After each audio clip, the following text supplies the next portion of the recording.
อบอยู่จังไปทายแม่นบ่โดยเชิญมาเบิดนะพวกการจะตั้งบ้านน่ะขอตะนางน้ำเพิ่นเราจะออกของการเขาก็จะให้โอ้อันนี้ก็เดี๋ยวประชมประสานกันหลายคนสิล้มกันก่อนทันเมื่อใดพันสีให้น่ะสิให้ไปมอบอยู่พุทธอยู่ห้องการบ่แล้วเชิญมาเบิดเนาะมันสิเฮาผู้เดียวนะอันนี้ก็เดี๋ยวสิล้มกันครับอันทีมงาน YouTube แล้วจังสิไปสื่อสารอีกทีนึงกลางเลยเด้อตัวเฮ็ดมาแล้วจะย่อบ้านนี่ย่อบ่เดียวบ่เนี่ยจักเถื่อย่อแล้วจักเถื่อย่อแล้วย่อตัวนึงย่อเท่านึงแล้วได้ปั๊มลงตอนแรกก็โอเคแล้วย่อเจ้าเอกแล้วยังเจ้าโทบาดเอา60เช่นมันได้บัดเทปูนขึ้นมันก็วิทย์แล้วนี่เอา60มาเอา70บ่70เลิกโพดนี่อะไรทางนั้นสิได้ขุดลึกก็ลึกแล้วมากูเชิญเลยจ้ะตกลงไผเป็นหัวหน้าสร้างบ้านนะ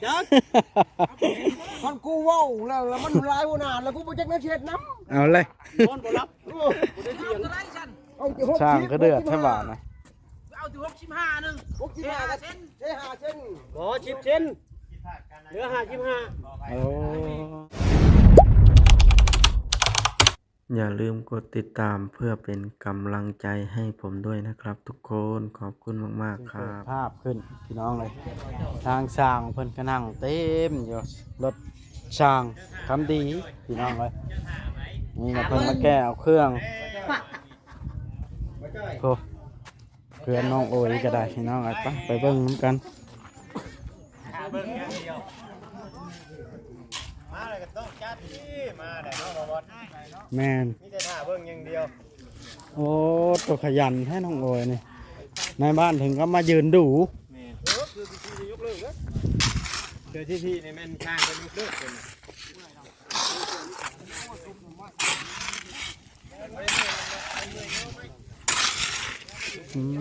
สร้างเพิ่นกินข้าวปั้นพุ่นกันปัตตมัตเตเพียกช่างในบ้านถึงก็มายืนดูว่าเดี๋ยวนี้นะเรียบร้อยละขายดินแต่เช้าแบบว่าซื้อขายกันเรียบร้อยแต่เช้าบ่ดินโอ้ยมาบ่ทันทำบ่ได้ถ่ายน้ำเนาะมาสวยโพดโอ้ยรูปแล้วเด้เป็นว่าก็ได้ย่ามึงเอาตะนางไปมอบจังไปทายแม่นบ่โดยเชิญมาเบิดนะพวกการจะตั้งบ้านน่ะขอตะนางน้ำเพิ่นเราจะออกของการเขาก็จะให้โอ้อันนี้ก็เดี๋ยวประชมประสานกันหลายคนสิล้มกันก่อนทันเมื่อใดพันสีให้น่ะสิให้ไปมอบอยู่พุทธอยู่ห้องการบ่แล้วเชิญมาเบิดเนาะมันสิเฮาผู้เดียวนะอันนี้ก็เดี๋ยวสิล้มกันครับอันทีมงาน YouTube แล้วจังสิไปสื่อสารอีกทีนึงกลางเลยเด้อตัวเฮ็ดมาแล้วจะย่อบ้านนี่ย่อบ่เดียวบ่เนี่ยจักเถื่อย่อแล้วจักเถื่อย่อแล้วย่อตัวนึงย่อเท่านึงแล้วได้ปั๊มลงตอนแรกก็โอเคแล้วย่อเจ้าเอกแล้วยังเจ้าโทบาดเอาแล้วได้นะได้นะเฮ็ดคือเฮาเฮ็ดน่ะอันเดียวนึงต่างมีวิชาการอยู่เนาะย่านนี้เนาะนี่เสาที่ขุดนี่ได้อันถมว่าตัวนี้โอ้เอาเฮ็ดแบบใดมันง่ายสบายใจ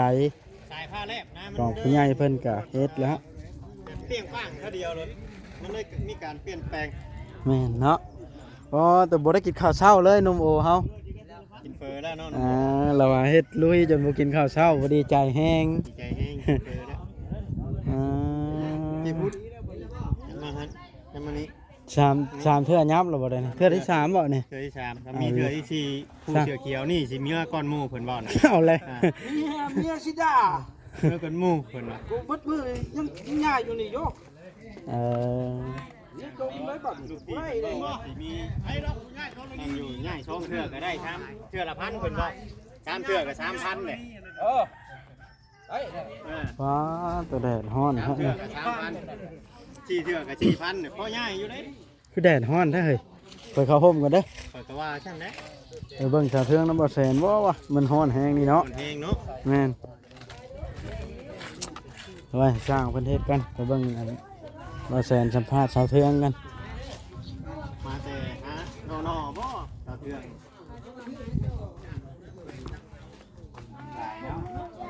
สบายดีทางนี้จะไม่ได้ลายแท้อันนี้สบายดีโอ้ยสบายดี เด้อสบายดีคือกัน ตาเทืองนะทำมื้อนี้ ได้ เอาเลยชาวแสนเลยนะ โลเลยบ่ได้วัน อย่าเฮ็ดนะ เห็น ค่อย ทำอะไรก็ได้ ค่อยเขินนะบ่แสนนะ เร็วไปตัวแก่บ่บอลละมัดกินเค็มอยู่บ่บอลตาเทืองมันแกงไม่กินเค็มเลย มาเล่นกันนี่ก็ได้เป็นอาย มื้อใด เองอันนั้นเนาะ สิขึ้นเรือตัวแก้วนั่น อันนี้ก็ข่อยยังบ่ฮู้ได้แต่ว่าเครื่องของซื้อมาครบหมดแล้ว ซื้อครบแล้วเตรียมแล้ว เตรียมแล้วรอแต่ไงเพิ่นช่างเลยนะฮะ ขึ้นแบบไรนี่ธรรมดาบ่ ก็ธรรมดา แต่งกันหาขึ้นบ่ก็คือน้ำแตงบ่ แม่นพระเจ้าก็มาน้ำกันในเมื่อขึ้นสิ โอ้ยเชิญเพิ่นมาเบิดทุกคนหั่นแล้วมาเบิ่งมาแย่งทุกบ้านทุกทีมหลายดีได้ทุก มี บ้าน หยังก็กินน้ำกัน ถึงแม่ทุกแก้วสิบ่มีหยังให้กิน เกลือเกลือเนาะ แม่ ต้องมีต้องกินเกลือได้ ต้องกินอย่างนั้น ทำไมเลย ผู้สิเฮ็ดกินเฮ็ดโยกะเทืองนี่แล้วนี่ เรื่องกับอันนั้นเมียประมาณ มีมาแล้วก็แต่นี่ล่ะช่วยกันเนาะ เลย ช่องเห็นหยังก็ในอันท้ายรถบ่แซนนี่ ฮะ ก็ช่องเห็นหยังก็ จักแล้วมีแต่ท้ายรถแล้ว บ่แซนที่ช่องแกงหน่อไม้คือแกงหลายแท้นี่เพื่อภายพ้อง หลายคน ทำงานหลายคน เจ้าบ่แซนบ่ เจ้า เพื่อเบิดทุกคน ทุกคนเพื่อตะไคร้กับผู้นี้ถึงข้อนนะมาตั้งหลายคนเพื่อจะมาเรียนบ่ ก็ใจดีแท้เทิงเห็นช่างมาเฮ็ดเฮือนอันผู้อื่นเต็มเทิดเดี๋ยวแกงหน่อไม้ให้ช่างกินเฉย เข้าใจดีเนาะ หาใจดีไปนี่บ่มีนี่ โอ้ เนาะ หายากแล้ว ก็เพิ่นก็อยากกิน กันใจดีเนาะหามาแกงเพื่อเดียวมื้อใดเด้อ หน่อไม้ตัวเองไปหาเมื่อยบ่เมื่อยแล้วมาแกงสู่คนบ่มีเวียกอย่างเช่นข่อยพี่ มีคนกินน้ำนะคนก็ดีใจแล้ว แม่นบ่ เก่งไปแล้วมีคนกินน้ำด้วยข่อยสิบุรีใจไปเลยดิ แม่นถามว่าเนี่ยบ่มีคนกินน้ำเนี่ยก็เยอะบ่อยากดีใจปานใดแล้ว เนาะ อืมแล้วคนบ่ได้มีเวียกมีการคือข่อยนี่รู้ๆมาแล้วกินโลดตายดอก บ่ เนาะ เป็นหยังบ่เป็นหยังบ่เป็นหยังกินได้ ว่าหยอกเท่าไอ้ครับ ค่อย ดี ค่อยให้กิน ดีแล้วเป็นคนมีน้ำใจเนาะเบิ่งก่อนไปเบิ่งน้องโอยก่อน ได้ ให้บ่แซนสัมภาษณ์ทะพี่น้องไอ้บ่แซนเพิ่นมีของมาเซอร์ไพรส์สาวเทืองว่าซั่นโอ้เหือเปียกเลย ช่างเพิ่นก็ใครแน่แต่บ่แดดมานี่พี่น้องเอ้ยเนาะอ๋อใครแน่แต่บ่แดดช่างมามื้อนี้เนาะทำไป 60 เอา60ใช่มันได้บัดเทปูนขึ้นมันก็วิทย์เลยนี่เอา60มาเอา70บ่70เลิกพวกนี้ อะไร ทางนั้นสิได้ขุดลึกลึกก็ลึกแล้วมากกว่าฉันเลยจ้ะ ตกลงไผเป็นหัวหน้าสร้างบ้านนะ จัก มันกูเว้าแล้วมันหลายหัวหน้าแล้วกูบ่จักแนวเฮ็ดนำ เอาเลย นอนบ่หลับบ่ได้เถียงเอาที่60 สร้างก็เดือดแท้บ้านนะ เอาที่65นึง65ก็เส้น5เส้นบ่10เซนเหลือ55 โอ้ 70แล้วเป็นพี่ยักษ์โอ้กูจะเอาอีกบ่แม่กูสิแทงหูปากคนนี้ สร้างนี่ต้องพังความผู้ใดผู้หนึ่งมันชั้นแล้วมันผลงานออกมามันคนละแนวแต่ว่าสิเฮ็ดแบบเดียวกันอยู่เนาะ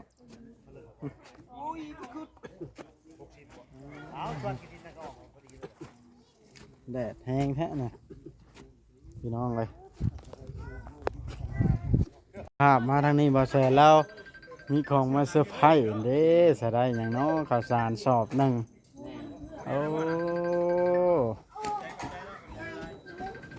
โอ้น้องโอมไปลัดย่อช่วยบ่แซนขึ้นทางเฮือนเลยไม่ลมก่อนให้บ่แซนย่อขึ้นเลยบ่ คือยังสิถ่ายอยู่ อืม ใจน้องกับใจหลายเด้อ ลูกมาลุ้มเพิ่น ให้เพิ่นถ่ายก่อน นี่เบาเลยก็หากนมาฮอดเดียวนี้พี่น้องเอ้ยเพิ่งเขาเริ่มกวนเพิ่นไปสิเนาะ บ่ท่วงนักรถไปน่ะแต่ยามดำหน้าก่อนพุ่งเอ้า มาสวัสดีจะได้คือมาสวายแท้มาจ่อยอยู่พุ่นมาแล้ว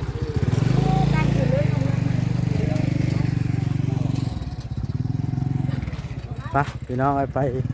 เบิ่งทางพระแก้วเราอยู่นี้พี่น้องเลยนี่คันบดถ่ายไปแบบนี้นี่บุญคนถ่ายนี่พี่น้องเลยนั่นเด็สร้างกระเต็มอยู่กันลุ่มกันล่างพี่น้องเลยนั่นเด็สบายดีเอาเลยเย็นดีบ่เขากันล่างเย็นข้างเนาะจำหนึ่ง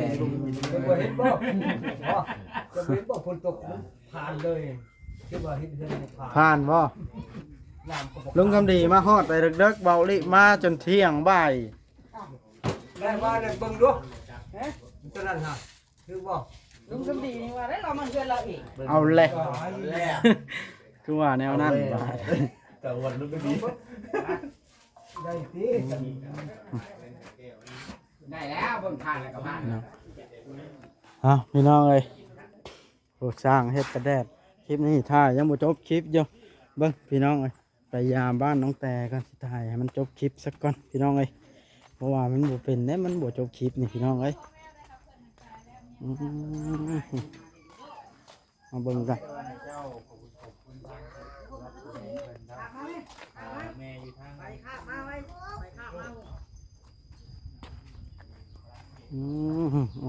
มาทางนี้ก่อนให้มันจบคลิปก่อนพี่น้องเอ้ยน้องโอเพิ่นก็ฮ้อนแล้วเพิ่นมาเพิ่นบ่ใช่ก็ได้ค่อยสิบ่เยื้องเอามัน ฮ้อนเป็นใจคนฮ้อนตะอ้าวพวกชื่ออูมาบ่นะโอ้เสือกประจำอันลูกน้องตุ๊ก สบีได้ ดีเชือกประจำอันเชือกอันพวกเนาะให้ลูกน้องตุ๊กนอนบาดเนี่ยฮะเห็นบ่จวดจ้า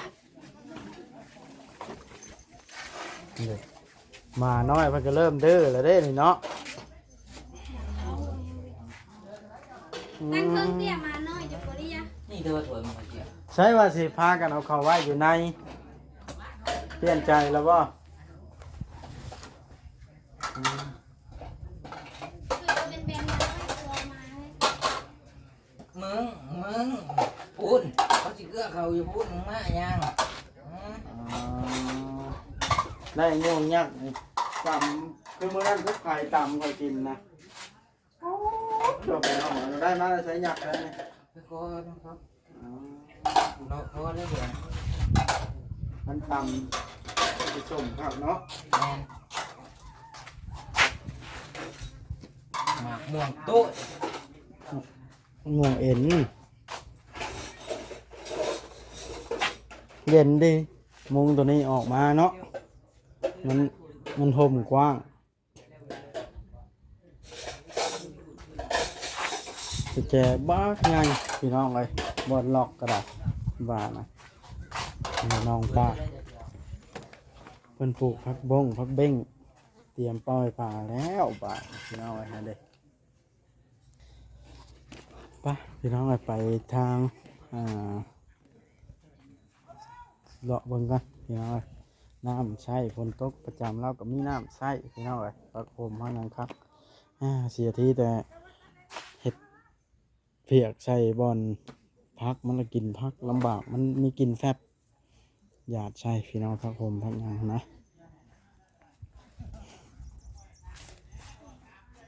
ครับบัวอันนี้น้องแต่เรากินข้าวแล้วมาเบิ่งสาวเทืองกันแต่ได้ไข่เมื่อกี้น้อยอ้าวดีใจน้ำได้ข้าวสารสอบหนึ่งบ่เอ้ยสบายดี สบายดีนมทศกัณฐ์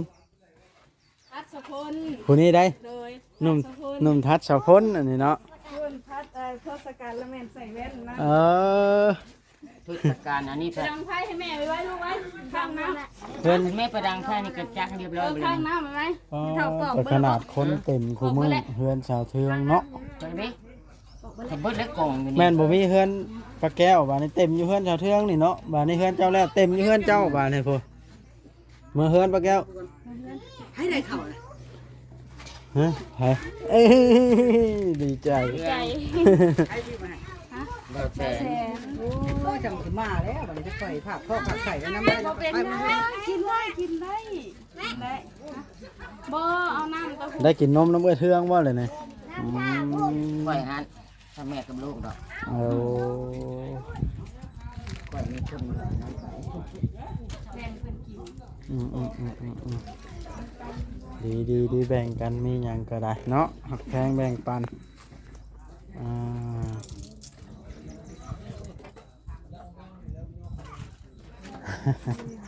โอ้ยฮ้อนแดดอีกแล้วเนาะ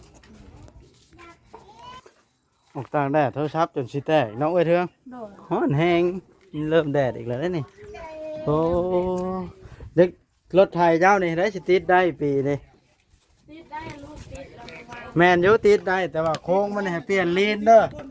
แต่ว่าฮะ นี่ หายาก เป็นเล็กน้อยหายน้ำใส่ลีนมันต้องเปลี่ยนน้ำมันเครื่องเด้อลูกเจ้าแล้วเป่าน้ำใส่ลงท่อ เอา นี่ น้ำลงหันเลย แม่นคนมา ได้ แต่ละ เรื่องจังซี่เลย มองน้อยๆนั่นแล้วอันดิ ได้เรื่อง น้ำเข่าลีนแล้วมันกันแล้วเลยต้องอันนั้นมันเข่าเมียงแม่นเนาะเนาะเข่าสนิมนั่นเลยพี่น้องเลยเขาสิถ่ายอยู่ใกล้พี่น้องมันฮ้อนต่อต่อสร้างเริ่มขุดเริ่มย่อแล้วบ้านน่ะบ้านน้องโอ้ยพี่น้องเอ้ย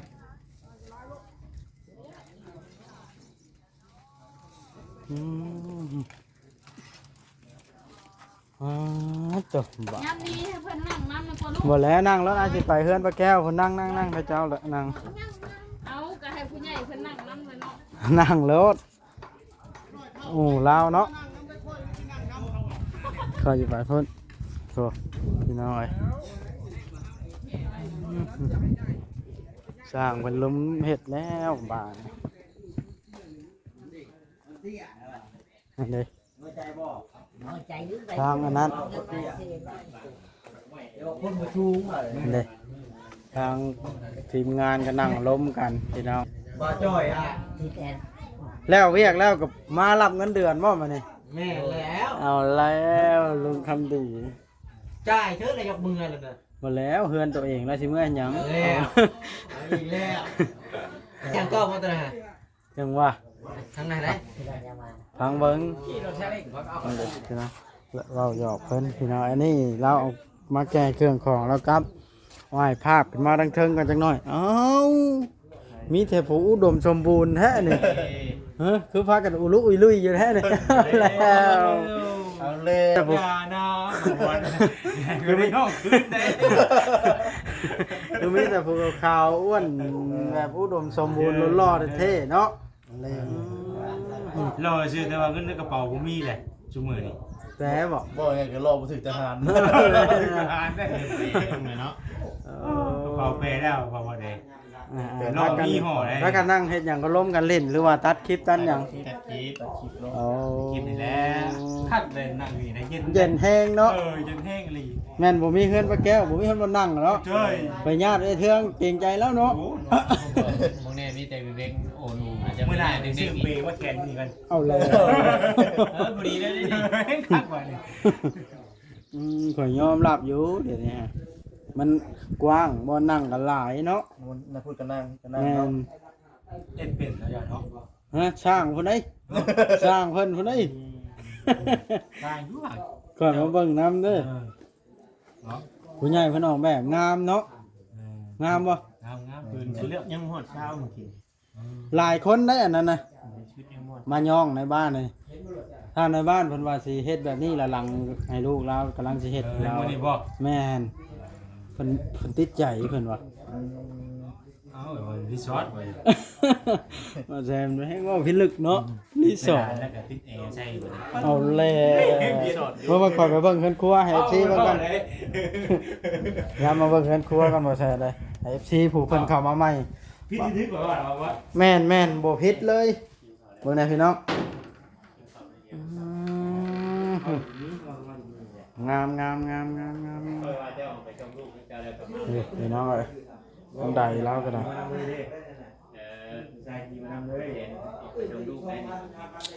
เอาบาทนี่พี่น้องเอ้ยชั้นคลิปนี้ก็ได้มันก็คือยืดยาวพอสมควรแล้วเด้อพี่น้องผู้พ่อลูกแพทย์เพิ่นยังปิดเพิ่นเลยถ่ายตากแดดทางเฮายาวพอสมควรแล้วก็สิได้จบคลิปลงก่อนนะบาทนี่พี่น้องเอ้ยเนาะใน FC เพิ่นเข้ามาเบิ่งเพิ่นว่าอ้าวคือว่ายาวแท้เพิ่นว่าบ่บอสถ่ายแนวใดก็รอเพิ่นว่าเนาะเอาก็เลยสิได้จบคลิปลงซะก่อนสิได้ให้บ่แสนจบคลิปให้แล้วซ้ำนี้ล่ะคลิปนี้เนาะทีมงานน่าสบายดี